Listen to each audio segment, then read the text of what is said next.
Okay. Welcome to my Tampa Bay Comic Con 2022 haul and thoughts. Yeah, today was kind of an odd day when it comes to Comic Con. This was the first time of all the Comic Cons I've gone to that I got there when the doors opened. Well, I say that for the first time. Yep. And unlike, let's say, when I went to the Make Orlando, I actually saw everything this time. Yep. I got okay amount of stuff here. Yes, definitely. Yep. And I also had a problem with my card in a few booths where apparently it wouldn't work. So I had one booth I had to take out cash in order to pay for something I wanted to get. Yeah. But aside from that one mishap, nothing really bad there. The only thing I didn't like, I still don't like about Tampa Comic Con is that they have these four food areas, and here's only one has got tables. One. I'm like, seriously, it's so freaking stupid. I had to eat my food sitting on the damn floor. That was the only thing I didn't like about the con. Was that? And plus, it got really hot in there because of all the people. I had to get a drink like 3 times because it was getting so hot in there. Wasn't like this man in Orlando. Well, because I was rushed to it. Jason and Frank was there. I did not get a chance to see him. I did kind of see from a distance William Shatner. Did not get an autograph from him. I had nothing from him to sign. And I did not want to take his picture, especially as he asked for a ridiculous price for the damn thing, like $130. No, thank you. Dean Cain was there. $140 for a selfie. $180 if you get it with the cape. Yeah, he was the all shop capes. And here's the thing, cash only. No, thank you. Not paying for that. So, some stuff I got purchased, some stuff I actually brought the sign. There was one person I actually couldn't find who was supposed to be there. Amy Chu. I could not find her. I looked all over the damn con. Could not find her at all. I couldn't find her. There wasn't a booth that sold any movies. The only movies I did see, the movies I already owned. Basically, some Godzilla movies. There was not a booth that sold light novels. That wasn't interesting. And, excuse me, here's something for you. There was only one booth in the entire place that sold manga. Yep. There was exactly 2 booths that actually sold actually 3 booths sold graphic novels. One had, I went there a couple times because one basically was a 4 for 20 special. And then of course you have this sort of bargain one. Like I got one book was like $12, and a couple other books were like $2 a piece. I'm like, okay, you're coming with me. Yep. There was another booth that basically paid 2 trades for like $10. One trade I paid cover price because they had no specials, and I was not happy with that. Okay, first up we got a couple figurines. Yes, 2 figurines this time. We have Rebecca from One Piece. Yes, the Princess of Dressrosa. Yep. I also got my first non-anime figure. Kamen Rider Skywriter. Yep. This, I believe, was from the 7th Kamen Rider series. I believe it was the 7th one. I'm just going to make sure of that, just to be sure.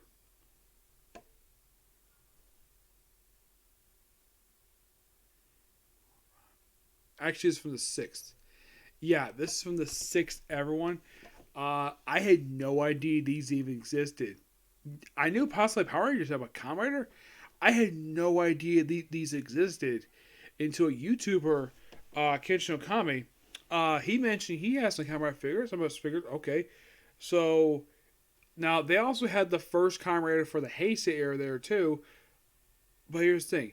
So I think the original price thing is $35. I got this for $25. Yes. Yes, I did. Alright, next up, sketches. I got these from Joe Rubinson. I was actually planning to bring with me to sign the Wolverine by Chris Claremont and Frank Miller. I actually own it. Couldn't find the damn thing. So here we go. We have this wonderful one of Wolverine with Chiron and Cyclops. And Wolverine #1. Yep. And he signed it. Well, They're sketches. I paid for them, so he had a special there for $2.25. His booth, apparently, I didn't hear him say this. Honestly, I really didn't. Apparently, he couldn't take credit cards, so I take some money after this one. Well, a couple times I had to do that. It wasn't particularly too happy. Then the second time was because basically my car wasn't working. My only T-shirt I got from Comic-Con, it's the current wanted posters for One Piece. Yep, all the current ones they just came out with toward the end of the Wano arc. Yes, the brand new wanted posters. Now we're getting to some signed stuff here. I got this sign here by Nelson DeCario. Yeah, he did the Birds of Prey Ravens one-shot. So I kind of figured, though, why not have him sign this in the trade? And he had no problem signing it at all. There's signature on the cover right above Oracle's head. Alright, now here's more stuff. We have Arya the Scarlet Ammo. I got this signed by Leah Clark. Yep, signed by Leah Clark. Yeah. It turns out that never my smartphone when I got that sign there when I last saw her. It turns out I thought she was embarrassed at seeing the DVD. Turns out I was wrong. According to her, she said she was actually quite surprised. And according to people who work with her, she was actually quite surprised to see Arya because Arya very rarely comes through. Yeah, it's a character that she has voiced. He rarely bring anything from a sign from her from this series. It's kind of weird. This got this signed by Kyle Herbert. Yep, the third signature on this thing. Well, I think it's awesome.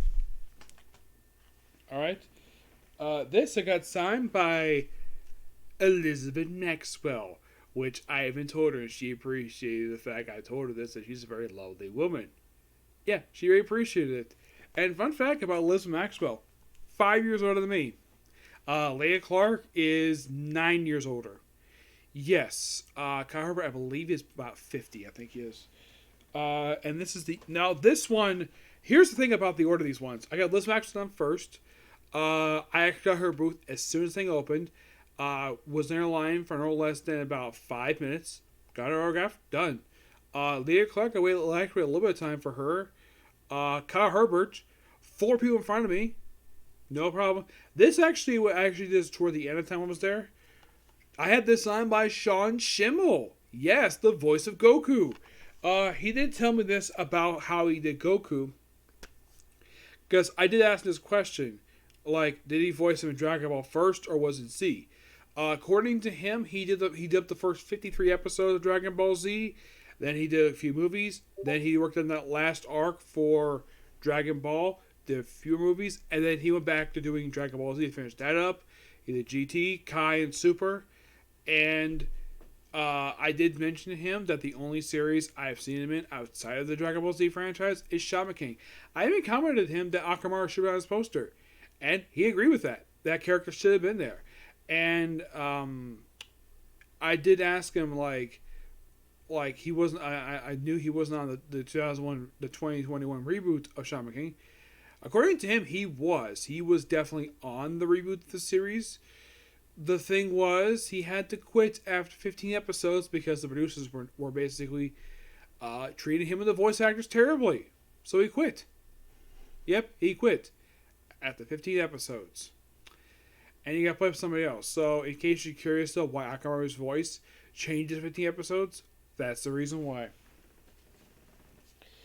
This one, I got this signed by one of the artists. It was Kotham Foom. That's him right there. That's signature. Yeah, he did agree with me about a lot of the opinions about the Titans book, where there was so much planned for this particular series that, according to him, the reason why the creative team changed, change of management. That was the reason why, and Ben Percy let go. And of course, we're on Green Arrow. Yeah, and I told him I loved Ben Percy issues, and he appreciated it. I loved every issue that he worked on. Him and Percy did, and it seemed Aki Plants, Aqualad. It was an absolute great series. under Ben Percy. And then I had mentioned to him that when Adam Glass took over the book, I didn't mention it a little fully, but I'm thinking, and he agrees with me, of all people, Adam Glass?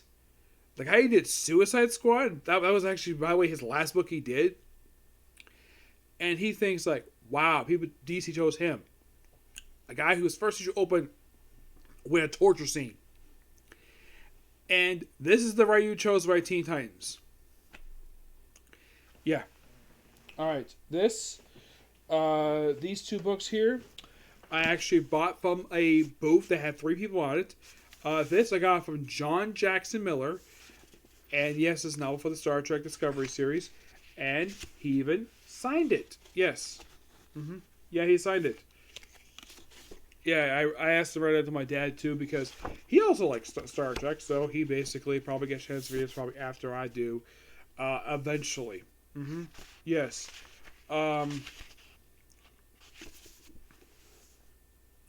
He did tell me. Well, now here's the thing. He also worked on the Star Trek Prey series, Takedown. Takedown was actually one of the more shorter books done for Next Generation, and he did tell me this. If you're curious though, why there hasn't been anything new for the Star Trek original series, Star Trek Next Generation, Deep Space Nine, Voyager, or Enterprise, is because Pocket Books is exclusively focusing on the streaming series. Nothing the previous series, just streaming stuff now. And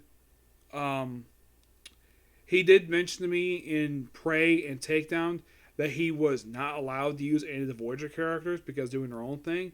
Well, mainly because their book took place 5 years before the events of Deep Space Nine, Next Generation, and Titan, before those 3 book series. 5 years prior, because those books, Prey took place in 2386, while in the case of Voyager took place in 2381. Mm-hmm. Yeah, this one I got from Michael A. Stockpile, and let's see, I don't think he signed this, no, but I bought it from his booth. I was actually quite happy I got this. This is the very first book with the Rogue Squadron series. Yep. He did mention to me the guy who worked on the covers for the Star Wars Rogue Squadron series. That was Drew Struzan.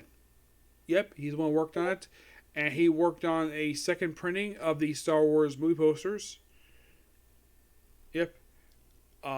Really good. I got a chance to meet him because I enjoy his books. There was one other Star Wars writer where I didn't get a chance to talk to him, but I talked to the 3 people in front. Alright. This, another sketch. This sketch here is of Ashira. Now, they had other ones there. I like Ashira, and I didn't. Here's the thing: the reason I picked Ashira, because I owned nothing from the Fire Force series. Nothing. This is the first thing I bought. I've watched the anime. I've read the manga, but I don't own any merchandise from the series. So I figured, though, why the heck not? Yeah, why not? They only cost me about $20. It was pretty cheap. The bigger prints that they had there, the big ones like the ones from Joe Rubinson, the ones of that size, that was $40, and there were big paintings in the back for $250 for these damn things. Yes, seriously. And the person who did it was actually not there at this con. The person was up in DC. Yeah, seriously, for a convention up there. Yep.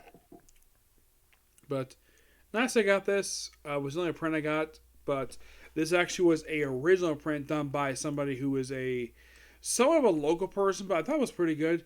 The other ones were kind of not appropriate, like oh yeah, let's have artwork that gives Bulma and Chi-Chi a bit of a gut for some reason.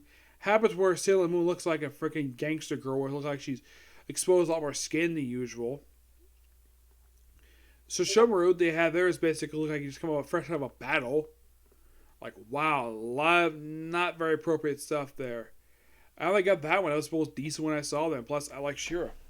Mm-hmm. This one I got signed by the artist. His name is Sergio Carolero. He did mention to me that he mentioned he worked on Azrael. He was the second artist in the book after the original artist Joe Rubinson left the book after issue. He took it from 27, He didn't remember exactly how many issues there were for the series. I did mention it was 100, so basically it took from 27 up until the final issue. I did mention the ink of the book. He does remember the inker. He does remember working with basically Denny O'Neil pretty well, somewhat. Nelson, he actually networked with. He never got a chance to meet, work with him very much. He met at a Mar party a couple times.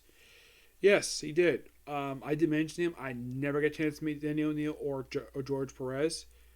Yes, I also got a chance to meet the creator of The Crow. Yes. Yes, I met James Barr, I think his name is, the guy who created The Crow. He mentioned to me the basis of The Crow was basically things going on in the early 90s. That's the reason why that was basis of a creation. And he was very happy with the original Crow movie. He does agree that Brandon Lee did an absolute fantastic job as The Crow. He had no problem with the change of order of the kills because if you read the original graphic novel, if people got killed in the movie, same people, but they changed the order. And according to him, he had no problem with that. Nope, no problem with that.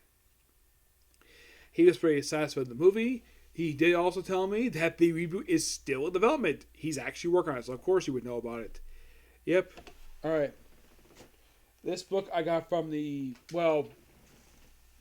same with the other two. This is a book from Arrow J. Knight. I honestly have never heard of this guy before. And this is the first book of his Jericho's Bane series. Yes. He signed it. Here on the cover. Into the cover. This my book series. I don't know if I'll be able to when I get a chance to read this. But I decided about it because I'm curious about it because I like stuff like this. But I decided though, and he agrees with me, start with the first book first. Gotta read the book in the series in order.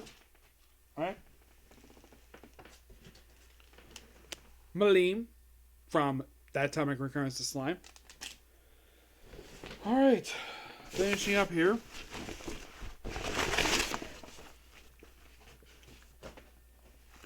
These first 4 books, 4 for $20. We have the 2 volumes of U.S. Avengers. Savage Wolverine Volume 4, the best there is. I think I got one more trade left to go for the series. I'll be done with it. Nighthawk by David Walker. I'm very happy to get hands on this one because I think this is the last book I can think of that he worked on at Marvel because I've got the Power Man Fist. I got Luke Cage done. I think this is the only book left to go. Okay? Alright, next we have Dark Reign Hawkeye by Andy Diggle. I was hoping to find some Daredevil at this booth. There was very little Daredevil. Like, my gosh. Like, the shocking amount of Daredevil was surprising. He had the first 2 trades of the Charles Shore, which I've reviewed already. So, didn't need to get them. We have Dark Reign, The Underside, which basically is like 3 miniseries in a one shot. That was these 2 trades here. I got these 2 here, 2 for $10. It was like $5 a trade. So I figured why not. This one, $2. Yeah, one of these bargain ones. I like getting these ones for bargain price. Given these only came out last year, and this one's for $2. Red Sonja, Volume 5, $2. And this saves me time getting it from the comic shop. 55 volume for the series. Very happy I got it. This collects the Amici run. We have the second volume of the Noah by Dan Abbott and Ian Lenning. Second of the complete collection. I tried looking for Volume 1. They didn't have Volume 1, surprisingly. Nope, they never had it. And finally, the last book I bought, Superboy, Book 1, Trouble in Paradise. Which, this should be pretty interesting to get into. This one, the booth I got it from, I thought basically I get a bunch of trades there like I do other booths. No, for some reason that the person who sold this to me decided to sell it for cover price. So, just got this one. This is the only book that piqued my interest. He had nothing else for me that interested me there. I saw I had this book. I don't know. Now, here's the thing. I honestly don't want anything for Superboy at all, so I figured, though, why not get this book? Yep. So, that's pretty much all I got at the Comic-Con. It's a pretty good haul. I spent a good amount of money there. I was, like I said, was not happy that 3 booths I went to, I was not able to buy anything. The Godzilla booth, I was going to buy a Showa Era Mechagodzilla. Credit card didn't work.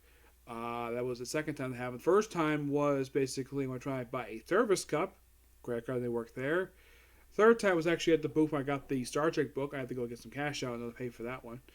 That was only a couple times to do that. I wasn't particularly quite happy. I had to do the cash out thing, but it was necessary. I wasn't really complaining about it per se. I just really want to get the stuff. And Joe Ribson, I love the guy's artwork, so why not? Yep. But the only thing majorly disappointed about the con, aside from the whole thing of the credit card thing, and the fact that the two major things I didn't like was the temperature basically kept increasing because of the people in there because it kept getting so hot in certain areas. Some areas basically got playing by AC, and some of the other areas of the place was basically like a freaking oven in that building. My gosh.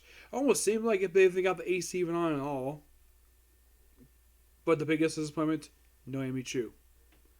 Yeah, I really wanted to meet her, but she wasn't there, surprisingly. Also, pictures. Yes, pictures. And no, I'm not going to mention how much I paid for them, though I will mention Liz Maxwell. Her combo, I was so shocked, so surprised, and so happy that she only charged me $40 just for the picture and autograph. Here is Elizabeth Maxwell.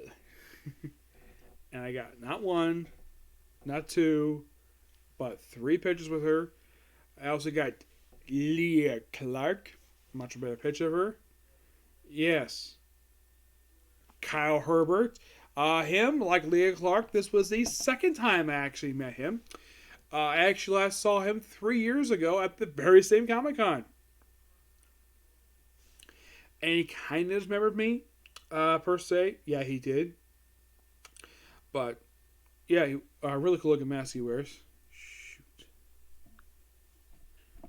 And finally, Sean Schimmel. Yep. And the thing is, Sean Schimmel and I are about the same height, despite him being older than I am. But Leah Clark and Liz Maxwell, I'm clearly taller than they are. Despite like both these very beautiful women are basically like taller than I am. Actually, they're older than me, but I'm younger than they are. Like I said, Leah Clark, I'm only 9 years younger than she is. In the case of Liz Maxwell, only 5 years younger. She's 38 right now. She's turning 39 this year. Yeah, she looks absolutely fantastic for her age. Yep. And I'm definitely looking forward to whenever I get a chance to go. Now, next con, next kind of con anyways, is an expo. Yes, it's in September. It was only $20 to go to this con. Now, by the way, I actually got the ticket for this back in November of last year. So I only spent about $25 for this ticket. It was by far because I had saw that the tickets were priced early. So I grabbed it as soon as I could. It was one of 3 I grabbed really quickly in the span of a week. First one I grabbed was before Comic Con, and then Make Orlando. As soon as I saw that one on sale, I grabbed that one, and I grabbed this one too. This one, Make Orlando, I only paid about $25 a piece for these ones. That's for Comic Con. I believe I paid that one $15 for that one. Shogi Expo, I paid $20 for that one. I had no idea this was even being planned. This was not a pre-planned event I was going to go to, but I was interested in it because, well, of like, I had some interest because Kyle Phillips is going to be there, along with Austin Tyndall. Interesting as those two again. But the one person that sold me on basically my ticket right away is Sarah Weishart. Yep. I'm going to be very happy to meet her. And that's going to be in 1 month and 1 week. So basically about 5 weeks from now, I'm going to go to that particular thing. And it's going to be Friday again. September 9th. A friend of mine's birthday is very same day. Yep. Getting out of the event was not really an issue at all. I actually got out of the event pretty quickly.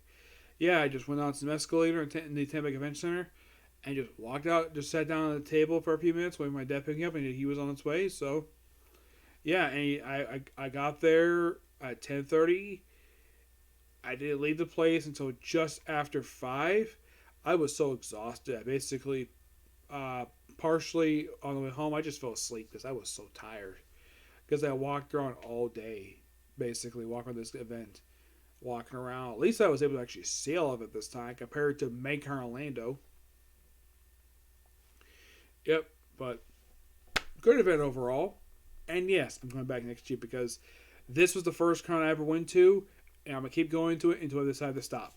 There's no reason to stop now, just because this year. There was one thing I thought was disappointing with this con. No really big names this one. None. The biggest name I saw was Amy Chu. Kind of Fun was a good name, but none of the really big names like Chuck Dixon, Peter David, Dan Jurgens. Nobody. Not a lot of comic creators this year, which I found it to be surprising. It was like, what, about 6, 7 these creators? I would say probably the oldest is probably Joe Rubinson. He's probably the oldest one of all these people. Yeah. Great event overall. Stick around for next year. Okay, so that's Gibbs Stick Review. I would do another video, but I'm kind of tired. But I just feel like doing this now because, well, it needed to be done. So, see you next video. Bye.